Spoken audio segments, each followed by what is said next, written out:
19 million men and women who've lived extraordinary lives.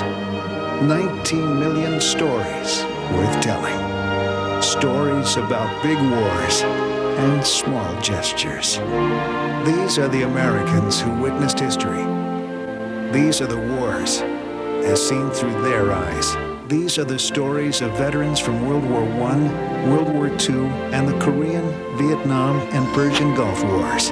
Each day, we lose 1,500 of those who served, and we lose more of our history as their stories go untold. Recording those stories is a part of America's history. The entire story will come together when you tell your part of it. Millions of Americans. Millions of stories.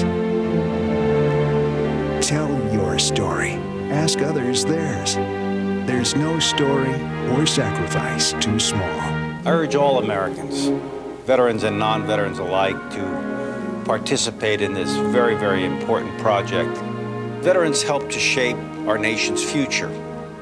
And only by understanding what they did for us can we truly understand the price of freedom.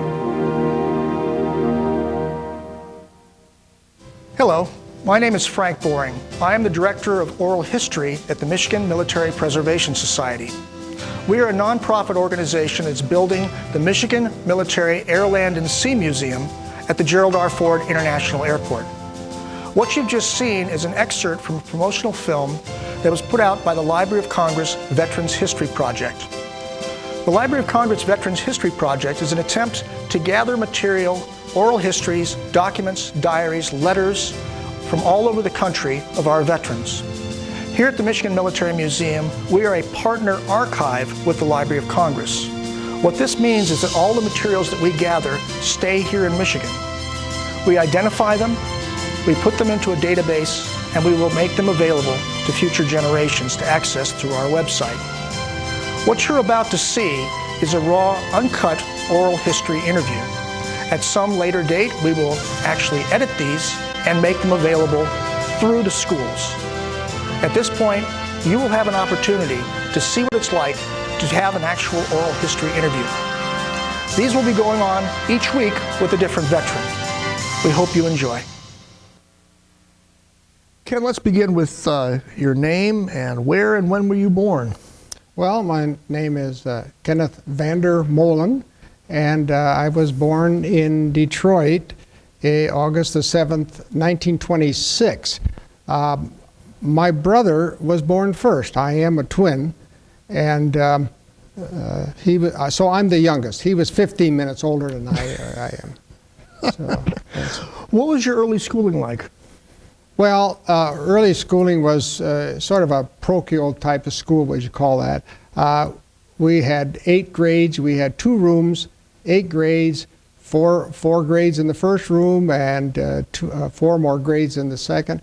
There were the biggest graduating class when we graduated from the 8th grade. We had 12 students that graduated, and it was an interesting experience to be one of 12. 5 boys in that group. All 5 were in military service. We lost 1. Herman Batts died in the Marines on the Battle of Tarawa. But every fellow that was in that class went into military service. Wow. So after your early schooling, you went into high school? Yes. After the grade school experiences, then we got out into the big wide world of a high school. Went into Southeastern High School in Detroit, and immediately I liked the military. It goes back for quite some time. I remember the first time I enjoyed the uniform, basically, was in 1933, where I went to Chicago and visited a distant cousin, and he had the uniform of the ROTC with the blue lapels. I was really impressed by this. And when I got to high school, I thought, this is where I belong. And so I signed up. It was an elective. So I signed up for ROTC, attained the rank of a sergeant. I never went to any dances or football games because I pulled guard duty. Pulling guard duty gave you a nice little ribbon, and I kind of liked the recognition. The girls always liked the guys in uniforms anyways, and that always worked out best. I did get to see quite a few. I saw Irving Berlin in This Is the Army. I did that in Detroit at the Masonic Temple. So, and Andre Castellanos, all the old timers, you know, Lily Pons. And so being part of the high school military, and you got the march and the parade on Memorial Day down Woodward Avenue in Detroit. So it was an enlightening experience, and I enjoyed that. Now, we're jumping ahead here, and I know there's a lot in your book that's more in detail about this, but let's go right to Pearl Harbor. Where were you? What was your reaction? Pearl Harbor was, it was on a Sunday, and I was in the church choir, singing, practicing at the church, and the janitor came in and said to our director, you know, the Japanese have bombed Pearl Harbor. And the director looked at us and said, well, we still have 15 more minutes yet of choir practice, and then you can go home. And that is, we practiced 15 more minutes, and we got home, and where's Pearl Harbor? I don't think we really knew much about Pearl Harbor.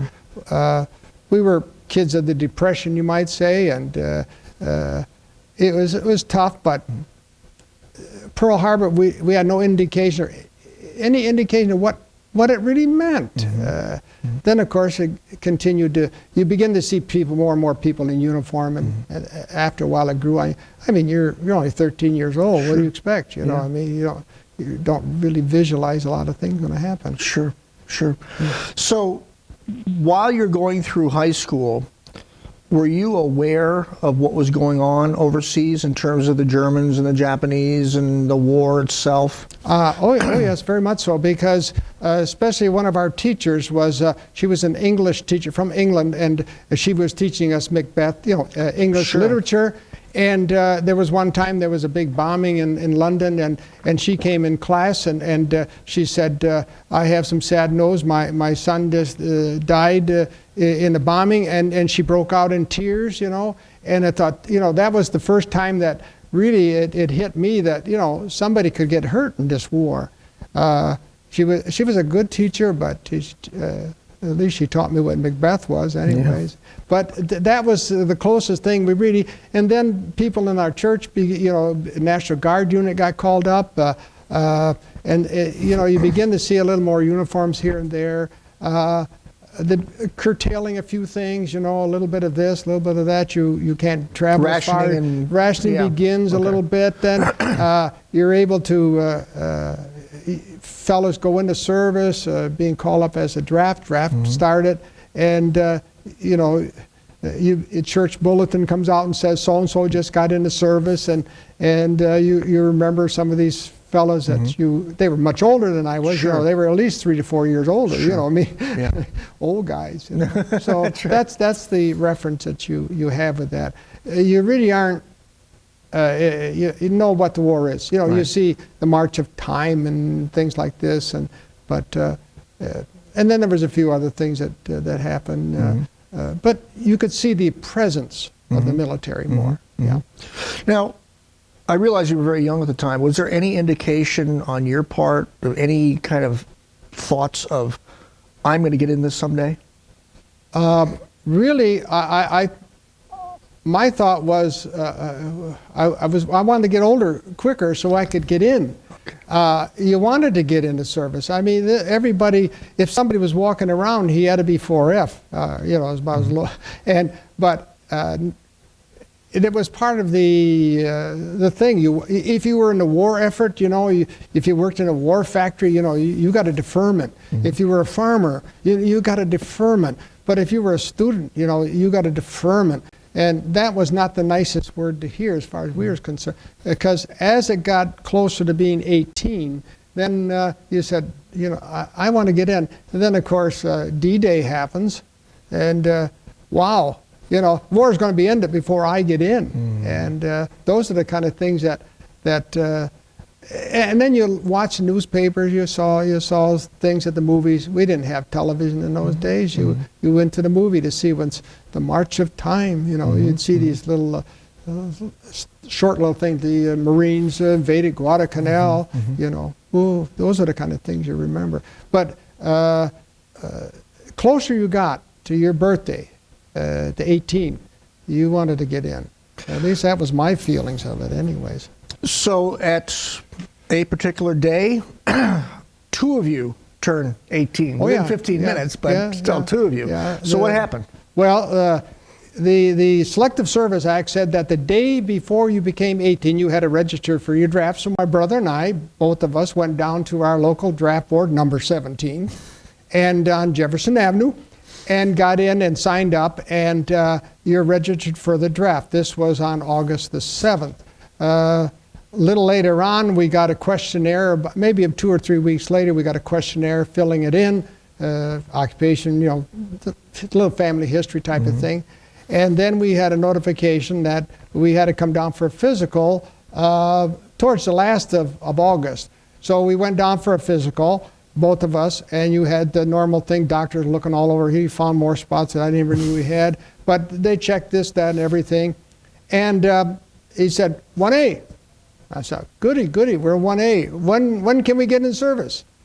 And the fellow says, well, you know, you got one more year of going of high school. You can get a deferment. I don't want no deferment. I want to get in. And my brother felt the same way too. When can we go? Well, we can sign you up for about 6 months from now. That was too late. But if you signed up for immediate induction, you can go September 25th.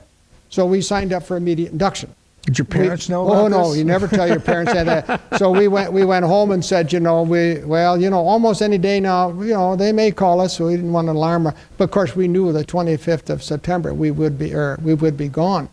But on September the 5th or 6th, we got the letter, greeting from the President of the United States, and my mother, you know, said, oh, how come? And we said, you know, the Army really needs us, you know. Well, can't you get a deferment to go for? Oh, no, you can't get a deferment. The President signed this. You know, this was an order, and we never did tell her, or our parents, either one. But we never told them that we had signed up for immediate induction. So when we knew it was coming. And that was, I think that was the best day. I can remember very vividly today that we left on the 24th of September, went down to Michigan Central Station, and I looked straight ahead. I don't know, some people turned back and waved, but I was determined this is a whole new life for me, because being a twin, you do things together. And I probably wanted to do more things by myself as an individual. And so I just made up my mind. I just walked straight ahead. My brother turned around, from what I understand, and waved goodbye. But I wanted to face the future without my brother in that sense. I mean, I love my brother, but when you're a twin, especially when you're an identical twin, everybody thinks that you think alike, but we have our own thoughts. But my mother forced us to wear the same clothes. When we were in high school, we both had to wear the same colored socks, the same kind of shirt. And I thought, you know, maybe if we get in service, he might go in the Navy or I might go in the Army, you know, maybe we could separate. And that was my thought at that time. It was a great adventure, and we boarded that train and went to Chicago, stayed overnight at the Conrad Hilton Hotel. You know, boy, oh boy, this was a whole new adventure. You know, a room to ourselves at a hotel, all paid for. They marched us the next morning, sort of marched us to a building, second or third floor, and there was about 35, 40 of us in a room. And they said, well, this is where you're going to find out what branch of service you're in. Well, what branch do you guys want? Well, we all want Navy, Army, we all. And they said, well, it was about, I think 1 out of 7 would be Navy, and the rest of them would be Army. And so we had no idea what branch of service we were going to be in. We could have been Marine Corps. You could not get in the Marine Corps because that was strictly volunteer. The Air Corps, you had to meet certain requirements to be in the Air Corps, but one fellow wanted to be in the Air Corps, and they told him to jump out of the second floor window because that was the only flying he was going to do. So those are the kind of comments you got. So we all stood in a line, and we walked up to this sort of a window. It seemed kind of funny, and you'd put your hand out on the table, and they would stamp it. And then it said, Army. And so my brother separated from me, so we'd have somebody in between us. And we thought, well, maybe if he stuck his hand, it might say Navy, but his said Army also. So we both were in the Army at the same time. And it was kind of interesting because as you're sitting there, can we smoke? Oh, yeah, light up. So everybody's smoking, you know, and pretty soon there comes a whack, lieutenant, a whack, boy, woman. Yeah. You know, lieutenant walks in, and of course, being part of ROTC, and she says, attention. I knew exactly what to do, standard attention, you know. And she said, raise your right hand, and we swore to uphold the Constitution. All right, take one step forward. So we all took one step forward. You are now in the military service. Now bend down and pick up those cigarette butts. That was our first military order that we had, was bend over and pick up those cigarette butts. Was there any, I can imagine, attraction, curiosity about having twins in this room full of guys? I mean, was there any kind of comments made to you, or did people walk up to you and say, hey, you guys look alike, or some stupid thing like that? Well, the most stupid thing is, are you two boys twins? I mean, that is one of the most common things, and we used to say, no, we're brothers and sisters, or some, you know, some remark like that, or no, we're cousins, or something like that, because that was the number one. And people play games with you, you know. I know who you are. And so we'd go in the other room, and one of us would walk out and they'd say, oh, you're Gordon. And it really was me. And I'd say, yeah, I guess you guessed right. And they guessed wrong, but they never knew the difference. But as far as at that point in time to, I don't know if they really looked at your face. I think the thing is, stick your hand out, we'll stamp you Army, we'll stamp you, and that was the way it was. You know. I say that because, as you know, I was born in China, and being, you know, the only white kid in my school, and I was always stared at, people laughing at me. You know, they weren't laughing at me per se, but they were so that I fully appreciate not having a twin myself, but so fully appreciate just being the center of attention just because you're there. That's right. So both of you are then stamped into the Army. Yes. Literally stamped. Yeah, we stamped in. We sure did.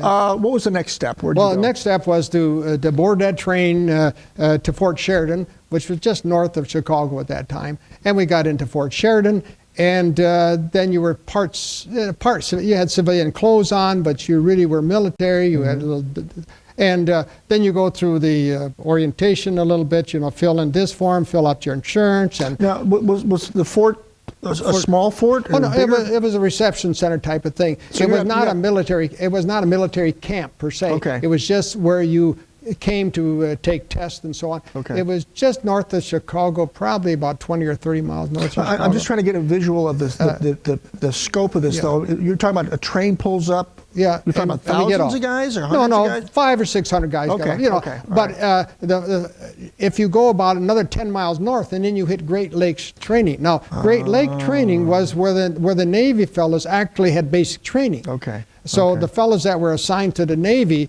they stayed on the train and went about 10 miles up, and then they had basic training in Great Lakes Naval Base up there. But the Fort Sheridan was more or less a reception center where we just sort of assigned, you know, and barracks, and you slept in barracks. You were issued clothes, and you were waiting to be transferred to your post. Okay. So it was just a waiting period. You hadn't started basic yet? There's no training? There's no fallout and calisthenics and all that kind There of was stuff? a little bit of that for roll call, you know, call your names, and then, you know, you just followed orders anyway. But, you know, Fort Sheridan was a very interesting place in a way because of the POWs. They had German POWs there. And so when we would go through our mess hall to have our meal, the metal trays, and then the German POWs would put the food on your plate or on your tray. And it was kind of to see these fellows, and you begin to realize that, you know, the war was over for them. Yeah. But it had just started for us. And it was amazing to see it. We were not allowed to talk to the POWs. We were not allowed to.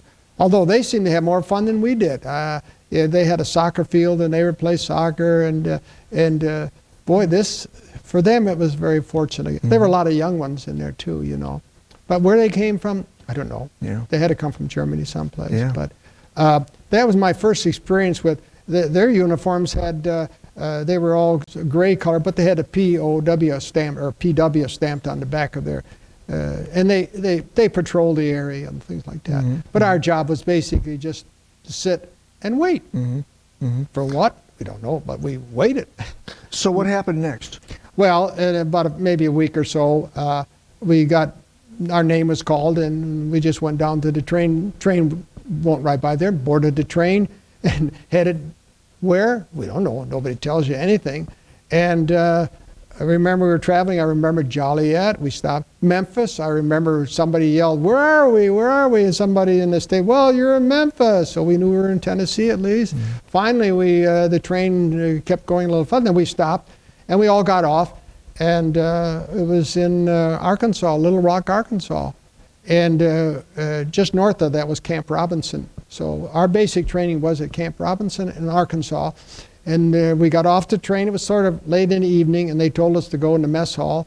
And we found a mess hall. It wasn't the right mess hall, and I thought the food was pretty good, only to find out that this was a mess hall for the top 3 grades. All the sergeants ate there, you know, but we never admitted to anybody that we ate in the wrong one. Then we were assigned to our little barracks. Barracks in Arkansas consisted of 6 men huts. We had 6 men in our huts. And my brother, Gordon, was also assigned to our hut. And there were 6 fellows in that hut. One fellow, Van Cowenberg, was there, which very interesting fellow. We'll probably hear more about him later. But and so the 6 of us were in this hut. It was interesting because 4:30, 5 o'clock, some crazy guy would run around blowing a whistle, you know, and what in the world we want to get up so early for? But we did, and go through your basic training. This was known as an IRTC, or Infantry Replacement Training Camp. Our job was to be trained as infantry, and we formed into squads and so on. A lot of physical training. PT, known as physical torture, and I remember coming in there that we were told that we were going to run 5 miles. We were going to do 25-mile march, and we all said no way, but they said you will, and you do. You go through a physical training. You walk 50. You walk for about 5 minutes. You run for another 5. You walk another 5. You run another 5. Pretty soon you run 10. You walk 10. And eventually, and then, you know, physically you build. You take a lot of shots, you go through a lot of that. You learn combat, you know, rifle firing. We learned everything, mortars, flamethrowers, hand grenades. These are the kind of things. And there's a lot of stories that can be told about basic training, but I think most fellows know what basic training is like. But strictly infantry training is what we had. Did you go through the crawling on the dirt while the machine guns are going? Yeah, that's live bullets. Oh, sure, that's what they told you. But I don't know if any. Nobody got hurt.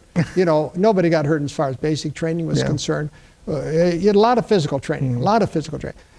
We had supposedly it was going to be a 16-week, and then it cut down to 14, and then it cut down to about 12. Towards the last 2 or 3 months, we had a new company commander come in, and kind of an interesting one because he had a shoulder patch of a fighting outfit, which was a blue shield with the 4 stars on it. Found out that he was a captain from the Americal Division, and all of a sudden our training changed. Our training was done all night fighting then. I mean, we went out more night things. We had to learn to move at night quietly. And this fellow did it, I suspect, because we ended up with the Americal Division, I suspect. And most of the fellows that were in our barracks and so all were assigned to the Americal Division. So I think at that point they knew, we didn't know. Then we were to get a delay on route. None of us knew where we were going to go until you get your secret papers. Don't tell anybody where you're going. And a couple of fellows went to Fort Dix. Most all of us went to San Francisco on these secret orders, which we weren't supposed to tell anybody. Now, while you were in basic training, Did you have any communication with the outside world, radio, newspapers? Did you know what was going on? Oh, sure, Okay. sure. Right. We had we had a radio in our hut. Okay. That's how it got you up in the morning. We had to listen to Roy Acuff in the early morning. You know, he'd always sing at the top of the morning, the bright and sunny day. So that's how we got up in the morning. But as far as we knew what was going on. Okay. We had a day room which we would go in and they would report the current events. We had a current event officer tell us what was happening. There's so many things that you go through in basic training. You know, the military aspect. You read the articles of war to you. This kind of stuff. You get a furlough. We got a 3-day pass that we could go into Little Rock, Arkansas. But after you go through these movies of the sex movies of people who are, you know, brought up very close knit. You know, you don't understand what the big wide world's all about. I didn't particularly care to go to Little Rock because I was told that the women would practically just jump on you all the time. So we just sort of stayed basically at base camp. It was another thing that I found about going to Arkansas or going away from home was the fact that being raised in a church-oriented society, you go to church and things. And I thought, you know, being in Arkansas, what a wonderful opportunity. You're away from your parents. You don't have to go to church. You know, you can become a man of the world, you know. So this Sunday, and I thought, I'm sleeping in. I'm not going to go. Why should I go? I'm away. Nobody sees me. And so everybody is walking around, you know, and I'm shacking it up and knock on the little tent door, knock on our screen door there. And, who, Private VanderMolen in there? Yeah, that's me. My name is Private Hunderman. I'm from Byron Center Christian Reformed Church. Would you like to go to chapel with me? And you know, I began to realize right then and there, you know, no matter where you go, your Lord's going to follow you. You can't escape His protection over you. And that's what the assurance that you have. You know, you'll learn a lot of things and you think you're self-sufficient, but you're really not. You know, you depend on other people. The Lord's got plans for you, you know. But that was a real eye-opening for me, you know, to realize that no matter how far away you are from home, you're still going to be under the protection of the Lord. And who would have thought Byron Center? Yes, that was another thing, too. I have another experience about this particular Hunderman that will probably come up in another category. Now, you get these secret orders, and you said San Francisco? You're in San Francisco? Yes, we had to be in San Francisco. We had to be in San Francisco on these... I don't remember what day, but we made sure we got there a day early because if you didn't get there at the right time, of course you were AWOL, and if you were AWOL, you were a deserter, and if you were a deserter, you were taken out upon conviction thereof and shot against a wall. Yeah. So you made sure that you reported back. Yeah. So we reported back to San Francisco, and Mike von Kauenberg went with us on the train. We took a train. It was Army goes in first, military go in first, and then civilians go next. In those days, you rode the train.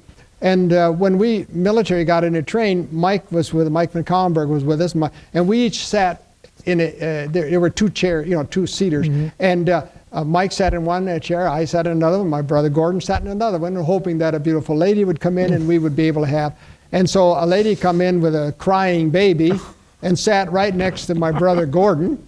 And we said, goody, goody, he's goody, got to have this crying baby. And another guy came in and sat next to Mike, and pretty soon Mike said, you know, forget it. So Mike sat next to me.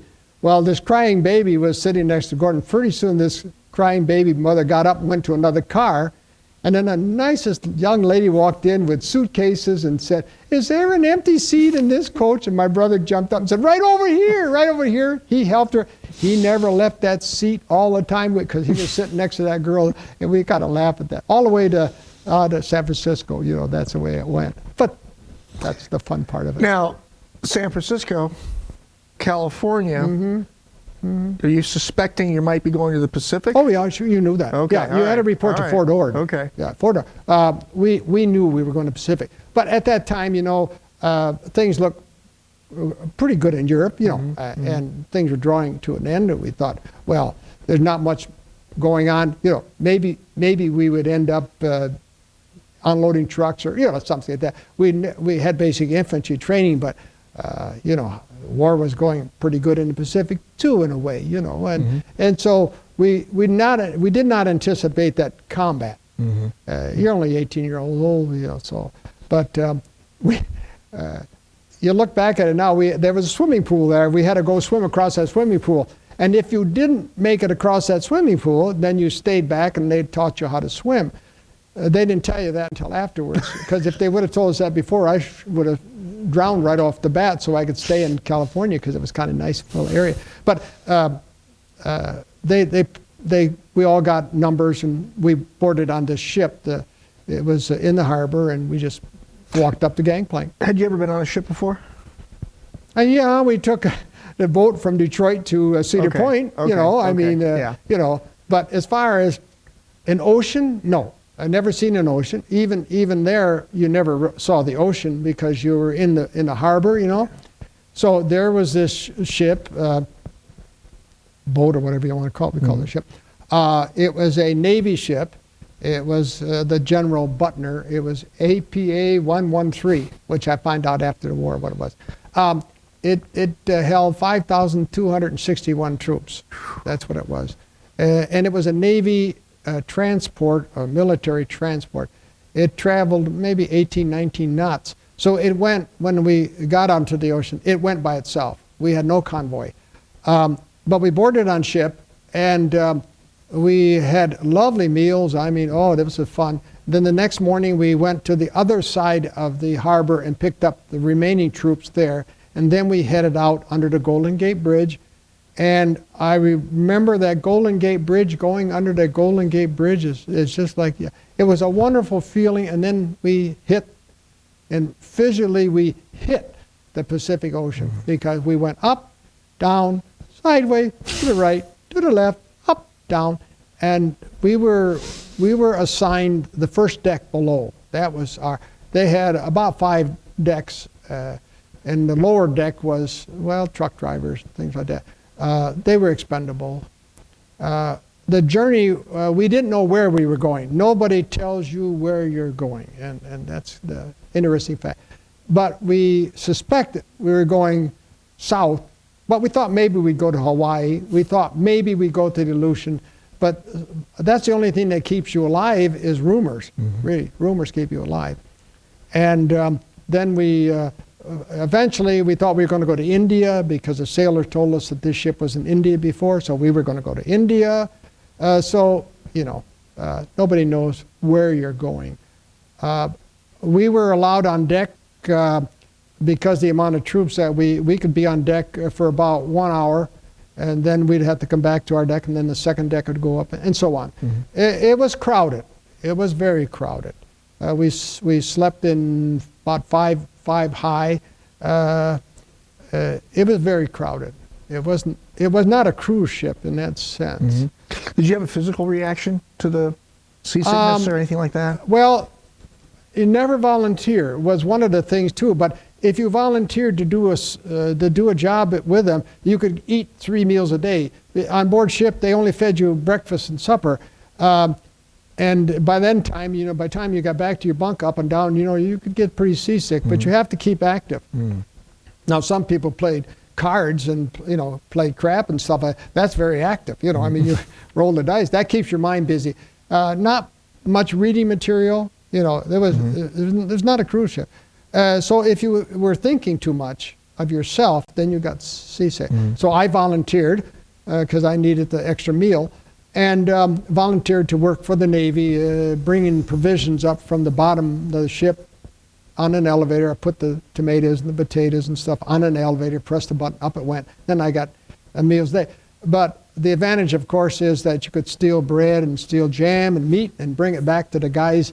And so that's what I would do. I'd grab a hunk of bologna and stick it underneath my shirt and get back to my area there and say, here guys, here's a whole ring of bologna or a loaf of bread.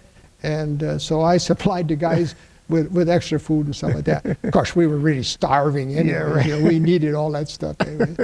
But did you have a ceremony of any kind? We crossed the absolutely the King Neptune ceremony. Oh yeah, I'm a shellback. Okay. I am a card-bearing shellback. Okay, let's hear about that. It was well, really, it wasn't as dramatic as you really read at some people. It was basically the Navy took care of the Navy guys right away. There were some Navy fellows that hadn't gone across, and they got butchered. I mean, they got their hair cut, you know, and stuff like that. They left the Army pretty much alone. We outnumbered them. You got to remember that. We outnumbered them. But the Navy guys would send up a balloon, you know, and they'd fire at the balloon, and we'd watch fire. We'd watch, gun control and all that kind of stuff. But those guys couldn't hit the broadside of a barn. We didn't feel too safe as far as that is concerned. But then there's always a story that goes by about as we were traveling down the Pacific, a torpedo went underneath the bow of the ship, and just as the ship went up, the torpedo went right underneath the ship. That's a common story. But when you stop to realize it, going at the speed that we went, there's no way that, and there were no Japanese submarines out that far in the first place. But the story does persist, and most people you ask, they'll tell you, oh, our ship went up and a torpedo went right underneath the bottom. But we went right on down to New Guinea. We landed in Finch Haven, New Guinea. And there was one fellow on board who was so seasick. I mean, he was seasick from the day he left, and it happened to be Hunderman, the fellow who knocked on the door that invited me to. He was so seasick. This poor fellow, I think when he was the only fellow that got off the ship. And this guy was, there's nothing you can do for seasickness anyways. But that was the last I ever saw of Hunderman down there. So from New Guinea, where'd you go? Well, New Guinea was a nice spot, but it was hot and humid. And then the next day we went up to Hollandia. And then while we were in Hollandia, we were there a couple days. And then we joined a convoy and went up to the Philippines in Leyte. Now, did you, at this point, have any idea where you were going? No. You're still ignorant of what's going on? We hardly knew that we were in Hollandia, okay. You know. But the sailors, you got to get to know the sailors. Where are we? Well, you're in Hollandia. See that big hill up there? Yeah, that's MacArthur's headquarters, that kind of stuff, you know. And we were out there. The natives came up. We saw with a canoe, you know, and tried to sell us stuff. And the Marines, we had a couple of Marines on board that kept us away from the deck, and they had to throw water on us to keep us away, because we wanted to get some of this fruit that was down there, you know, but you couldn't eat it. But anyway, that's the experiences that you had on that ship. But going north toward the Philippines, we did not know where we were going. Nobody tells you anything. That's one thing. Rumors, of course, are still good, but once you're in a convoy and you see all these other ships around you, and our ship was very fast, so we were sort of the lead ship, you might say. He was going in and out quite a bit. There's some destroyers, things like that. Yeah, I was going to ask, it's not just troop ships then? No. This was convoy. They were Liberty ships and cargo ships and stuff like that. But you see, the invasion of the Philippines had already happened. That was in October. So we docked outside, or dropped anchor, and then of course you had to get into the shore, and that meant over the net. They put the rope ladders over the side, and you get into these little LCMs, you know, and you climb over the railing and you jump into these wonderful landing launches. Crafts. Yeah, they're little launch, you know, a Chris-craft cruise, no, right. A landing craft, right. Which are very bumpy. And we were told that we would drop off at the beach, and that's fine, and we head for the beach. And but there's no fighting. There's no fighting. fight. Okay, No, it's but secure. Okay. The thing is that there was no dock facility for the troop ship, so it just dropped anchor outside, and we were being transported. Sure. We had no rifles or anything with us. Our duffel bags were left on board, and they were brought later. So it was just a passenger. It was just a way of getting to the beach. Gotcha. See? Yeah. So we were heading to the beach. You look around, you say, you know, the wonderful country. Where are we? We don't know where we are. And they told us that as soon as we hit the beach, you know, you run up on the shore, because if you don't, why, the incoming wave would sort of knock you over a little bit. But I was towards the end of the ship, not the bow of the ship, but to the stern, and they dropped the front deck or front ramp down, and I'm looking at, sort of watching the water come up, and I'm running off, and I forgot that there's a roller on the end, and I hit that roller at the end of the ramp, rolled over, landed in the sand, and I got hit by the Atlantic Ocean or Pacific Ocean with the salt water and all that kind of stuff. So that was my first. But after all, I was on dry land. The first time we were in dry land, I think about 25 days. So it was nice, even if I was all wet, at least to hit dry land. And this is where we found out that then we moved inland, and our barracks, our duffel bags caught up with us, and we were able to sleep in a nice cot. You know, and it was better. Did they have barracks there already, or just tents? Or it was what? tents, basically. Yeah, okay. Tents. It was not too bad. I mean, wood floors off the floor, but it was easy campsite type of thing. We were then issued rifles, and you had to clean off those rifles because they were all packed in grease, like, you know. We cleaned it all off, and we still didn't know where. Well, we knew we were on Leyte. They did tell us that we were on Leyte, but we didn't go anyplace. We stayed near the beach area, and then we got our rifle. Then all of a sudden, the chaplain comes up and starts saying, "Fellas, we're going to have communion. Those that are Catholic, you know, we're going to have communion service if you'd like to partake of that." And he said, "What in the world, you know? You got to get leery when the chaplain begins to talk to you. You know, the military officers don't come to you and say, 'Hey, fellas, we're going to go.' They send the chaplain in first, you know." And so we started to suspect that something was happening. And then they called off our names, and my brother Gordon was chosen too, and Mike van Cauwenberg was chosen too. And Mike van Cauwenberg, his name was so long that he said that if we were going to fight the Japanese, you couldn't write his name on a bullet. You couldn't write his name on a bullet, and that was his philosophy that he had. But we were all 18-year-olds. Sure. It wasn't going to be us, you know. It was going to be maybe somebody else, but not us. So we got issued rifles. We boarded a couple days later. We boarded an LST, and 777 was the number on the board ship. Remember? How many fit on an LST, approximately? We had 385 men, 5 officers, 385 men, 57 vehicles, and 72 tons of stuff. A slow-moving target, LST, slow-moving target is what they were. And it took us a full day or overnight, and then we landed on the island of Cebu. The Americal Division, which we were assigned to that. We didn't know it at that time, but we were already. We had invaded that island in March 26, and this is April 1st when we landed. So we basically came in as replacements. The island beach area was somewhat secure. There were tanks around and landing barges and so. This was probably the roughest invasion of any island in the Pacific because the Japanese had landmined the coastal area.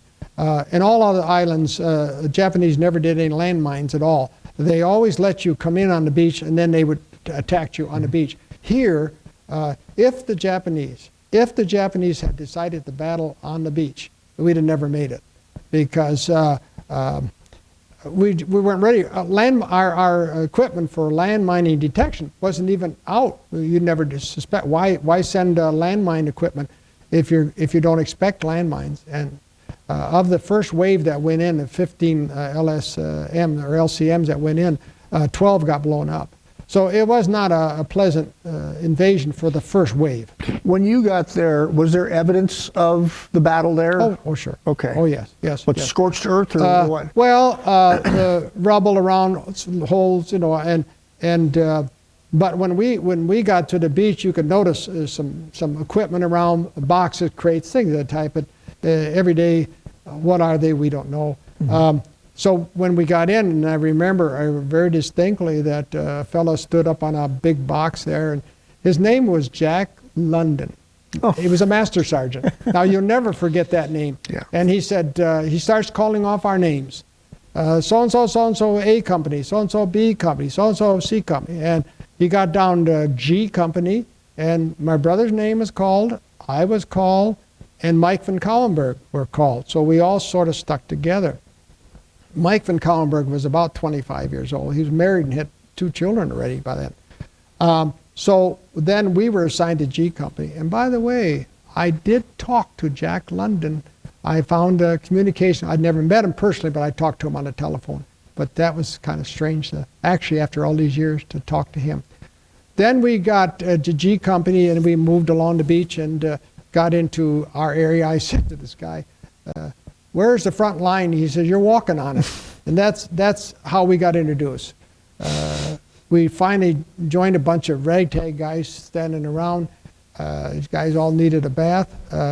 We looked pretty good. And they told us to, dig in. And so we dug our foxholes, which is what we're prescribed, 3 foot across, 5 feet wide, 5 foot deep. And these other guys stood there and watched us, Nobody going to help you, Pretty soon the guy says, well, when the Japs shoot tonight and you get shot, you don't have to worry. We already got your grave dug.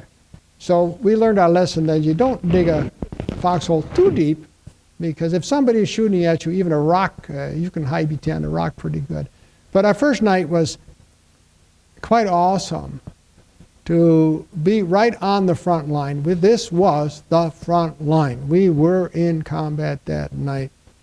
And they teamed you up with one of the older guys, quote older guys, and they told you, don't shoot anything at night.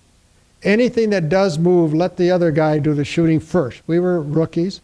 In fact, they called me Junior, which is a terrible name to be called as a replacement, because Junior was the youngest guy in the outfit, and he got all the dirt. So we stayed in a hole that night, and the rules are, 2 hours on, 2 hours off. And I didn't sleep that first night, even though they said, lay down there and take a, how are you going to lay in a hole and, and knowing that, there's somebody out there going to shoot you, And a couple of rifle fires opened up at night. But it's black. Terrible. The noises, monkeys in the trees, things move around. It's a horrible feeling.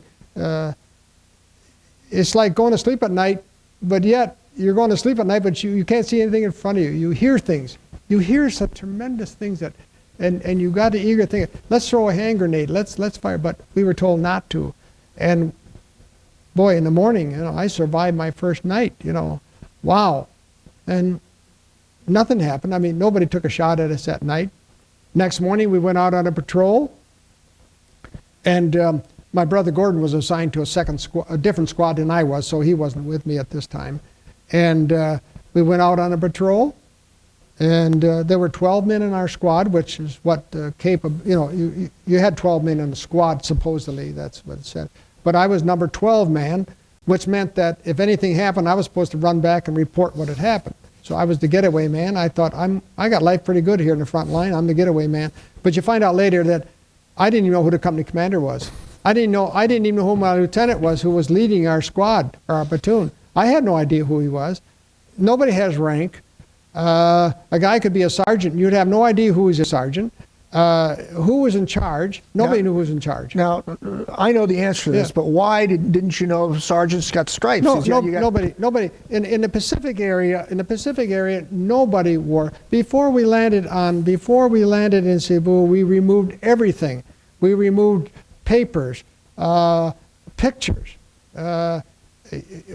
The only thing basically you could carry a Bible with you. They allowed you to carry a Bible with you. I had a Bible that I kept in my pocket, and I read, and I promised my mother I'd read it faithfully every night, but I think I've been forgiven for not reading it some nights, although there's times when I should have read it, but well, anyway, the Bible was in I still have it, but dog tags was the only thing. We had gas, okay. But why were I know the answer to this, but why were the insignias taken off? Well, first of all, the Japanese were pretty clever. They knew who an officer was. And according to their philosophy too, the officers are the one who know everything. A Japanese soldier will follow an officer. If he tells them to jump off a cliff, they will. Now, American soldiers, if an officer tells you to jump off a cliff, we tell the officer to, lump it, fella. If you want to jump off a cliff, you do it yourself. We don't have that military discipline, that craziness that a Japanese soldier has. A Japanese soldier will attack you with anything as long as he's been told to do so. And we fight to live. They fight to die. And I suppose that's the philosophy that they had. And so if you've got a Red Cross on your helmet, you're a target. You got captain's bars, you're a target. You got sergeant stripes, you're a target. You're a target. Yes, so that's why you took everything off. Everything is off. Okay. I noticed that in some of the videos that I see now about in Europe, they used to wear the insignia on the back of their helmet, you know. There was no way even on the back of the helmet. Nobody knew. And you never addressed anybody as sergeant. You never addressed anybody as captain. If it had rank, we gave them the title like Count. Count Murphy. See? Well, we knew a count was a little higher. Or sometime King Trout, you know. King was commanding officer or some other, you know. So you did give somewhat recognition of rank. Your medic, you never, ever called him medic. If you got wounded and if you yelled medic, forget it. Nobody's coming to you, because the first one that moved after the word medic would be the medic, and he'd be the first one to get hit. So you learn his name was Trippy. And if you had problems, you yelled Trippy, and Trippy would move, and they wouldn't aim for him because they didn't know who he was. So you learn the hard way of what, but no Army insignias, no nothing. Mm-hmm. The Japanese did, but mostly collar emblems, mm-hmm. of which we were interested in because we wanted to find out what unit. Mm-hmm. I don't think the Japanese really knew who we were in a sense. Mm-hmm. So this encounter you're talking about, your brother's in one area, you're in another area. What happened during that? Well, the first indoctrination of nothing really happened, but you would go out on other patrols, and there were pillboxes. And the first time, morning that I saw a Japanese soldier laying on the ground. His body was stinking pretty much. You know, he'd been shot for a long time ago. And we went out on patrol, and there was this empty pillbox, and we went right by the empty, and all of a sudden we got fired on. And from that empty pillbox, a Japanese during the night had snuck in there and was in that pillbox firing at us as this patrol. And that was my first encounter of having somebody take a shot at you. Yeah, it's scary. I mean, but after that first zing goes by, you move pretty fast and get into the underbrush and stay still. And the other squad went around behind and took care of it. But that's basically after that, you're no longer called junior. You never know who the fellow next to you are in a way. You don't want to learn too much who he is because he's not going to live that long. Replacements live 5 days. If you can survive 5 days, then you are classified as one of the bandit brothers. I think that's a reference we make to nowadays, you know, bandit brothers. We really were bandit brothers. After all, you slept with them and ate with them and died with them, you know. And but this was your team, you might say. You grow up fast. You're 18 years old, and I'm surprised how fast you grow up. You lose that 18-year-old devil-may-care feeling because you've got to stay alive, and you learn. And if you get a good sergeant, that's going to teach you. And my sergeant was Jack Morton, and Jack Morton is still living today, and I have talked to him too. That's the only two fellows outside of my brother who I communicate with. And Jack Morton is alive today, and he taught me. We were walking down a trail, and the Japanese took off, and he yelled at me, "Van, shoot him." What did he do to me? You know, I mean, and so I put my rifle up to my shoulder, aimed down, and I way over his head. And Jack came up to me and took that rifle away from me and aimed up and shot at him. I don't know if he hit him or not. That's out of the story. But he said, "Now, Van, the next time you will." And that's the way it's put across. You will. And, you know, these are all God's creatures out there. And you got to sit there and shoot somebody. We were going on a patrol, and you look into a field, and you see five Japanese soldiers were coming across the field. And we're on a ridge line and looking down at them. And, you know, Morton says, "Okay, guys, get up on the line here, and okay, fire." And so you open up fire. My shot didn't hit him. You know, I mean, you're just aiming at a whole bunch of them. You know, I didn't kill him. So you have no conscience or fear or what. until Sergeant Morton says, Van, go down there and check him over. So I had to go down the hill with another fella, and we got down on them, and they pretty well, one fella wasn't quite dead, but he got up and started running. And I fired, and I hit him in the back of the neck, and bullet came out of his head, and his face went like this. I didn't have to see his face either. But that's the experience. Then you pick him over and pick off his shoulder lapel because you want to find out what regiment he was with or something like this. But that's your first experience of, but you do it and get back, and it's a terrible feeling. Let me ask you, forgive me if this is Sure. one of the many stupid questions I've been asking you because you're a twin. Whether you were together or whether you were apart, was there any sense of feeling where your brother was or concern for your brother, or are you just so in the moment that you're not even... You live with the 12 men, actually it got down to about 5 men after a while, but you live in your own little field of sight, you might say. My brother was in another squad. I never said, does anybody know where first squad is? I was inside. Nobody said, where's first squad? You never. We went up Hill 21. Now, they give numbers to hills, and you never know much about these hills until after the war. They tell you that. So we were going up Hill 20, which was a very steep hill. You almost had to crawl up on your hands and knees to get to the top. And Japanese opened up with some rifle fire, and we heard bing, bing, bing, and we heard Trippy's name being yelled, so we know somebody got it. That's, somebody got it. There goes Trippy up. See, he came inside me. And then I saw my brother coming down the hill. He was on his butt side, going down the hill in that fashion. He was holding his hand over his shoulder. I didn't see any blood or anything of that type, but when somebody's going off the hill downward, you say, well, and he looked at me, I looked at him, and it's kind of wonderment, and then another fellow, Vandenberg, came down, and he was shot in the side of his hip, and he was bleeding but he was walking down the hill. And then the third guy they brought out, which was a sergeant, he got hit through both elbows, and find out later he lost both arms. But then Trippy came back and said to me, he says, don't worry, your brother Gordon just got hit in the shoulder. It went in one side, went out the other. Don't worry.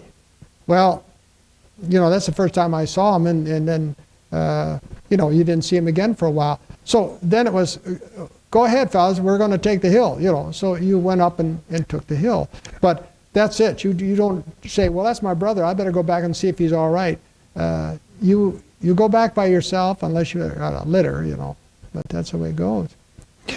So you took Hill 21? Well, we took Hill 21 and a number of other things that you go through.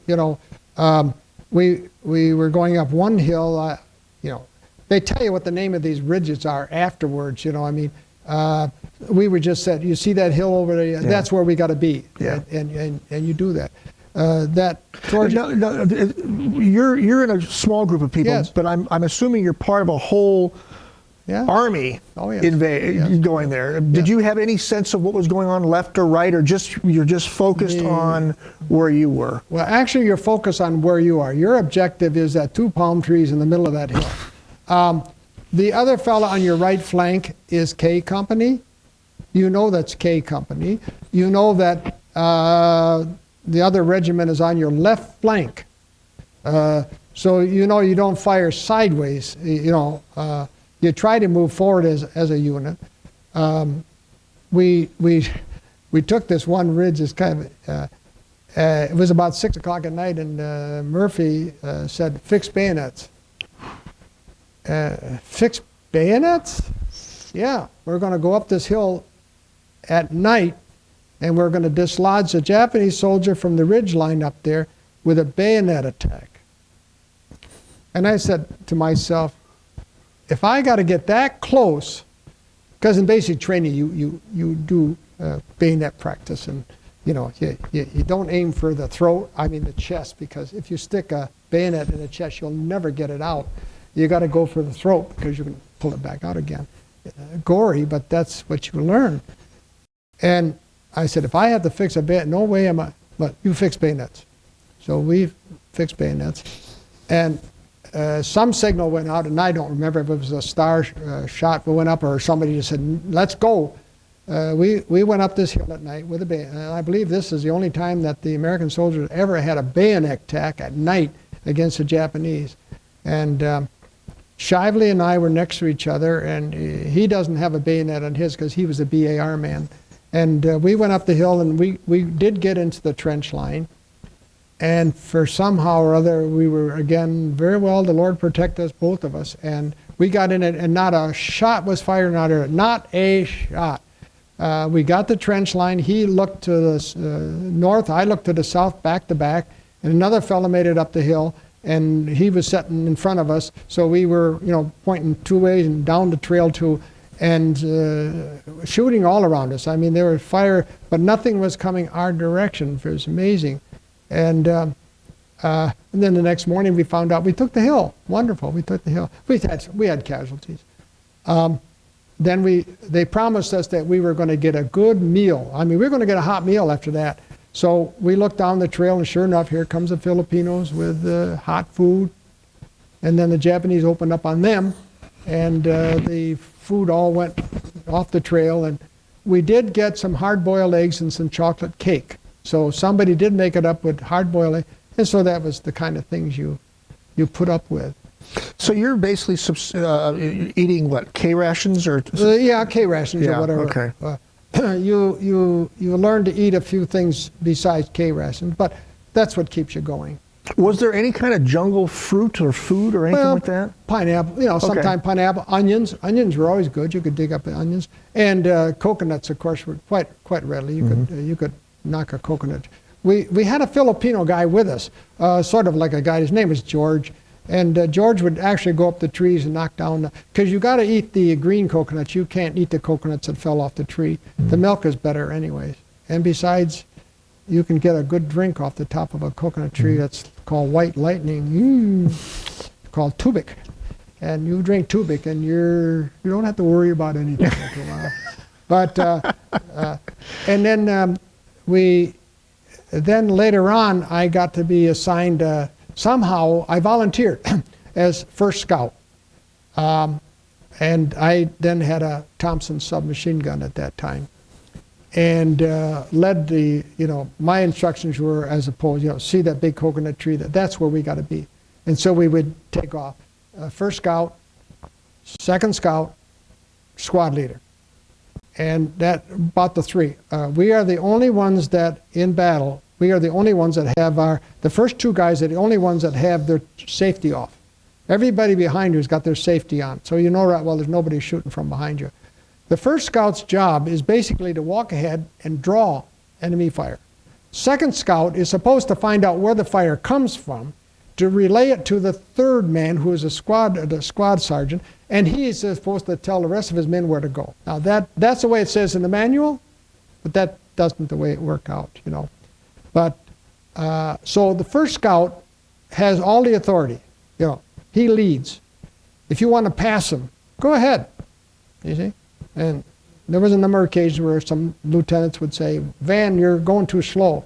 I said, "If you want to go ahead, be my guest. Go ahead." And one lieutenant did go ahead of me and got about 3 feet or so ahead of me and got hit with an ambu. He had to go back. So and you learn. You can learn to smell them basically. And the Japanese diet was rice, so you could look at on the trail and you could see the human waste material. You could feel it, and if it was warm, you knew just how far ahead. And if it was quite warm, you knew they were, and then I would slow down. I didn't want to catch up with these guys. Now, why did you volunteer? Frank, nobody volunteers. It's you just volunteered. That's the way it is. And you carry a machine gun. A Thompson submachine gun. That's your weapon. It's a firepower type of thing. First scout is when you see something or something, you shoot first and ask questions later.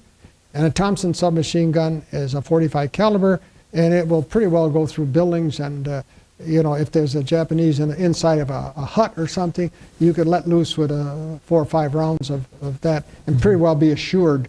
An officer carries a carbine, you do better throwing the carbine at the Japanese as to hit them with a carbine. We used to shoot chickens to get something to eat. An M1 would just wipe or 30 caliber would just wipe a chicken right off, you know.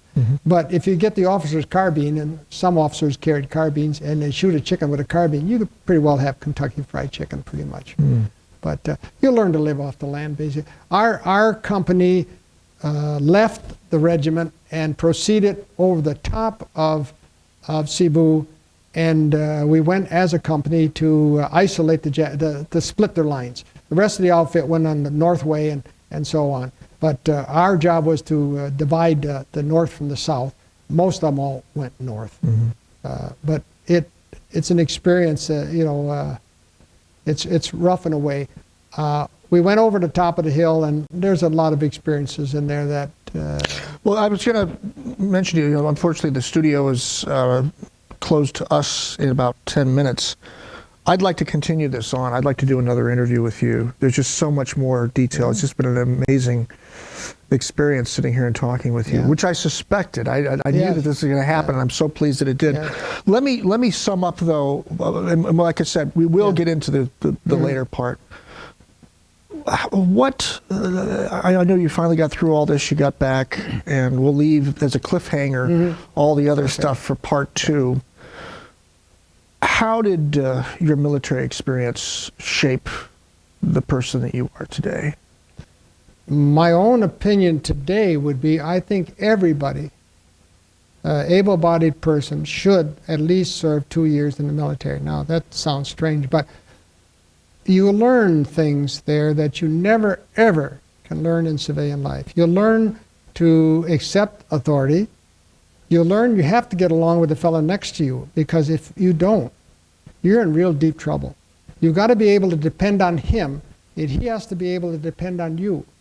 When you are on 2 hours on and 2 hours off, and you wake your buddy up, and you say to him, it's your turn to be on guard, and you go back in your little corner there, and you wrap that poncho around your body, and you close your eyes, and you know right well that that buddy of yours, you can trust him.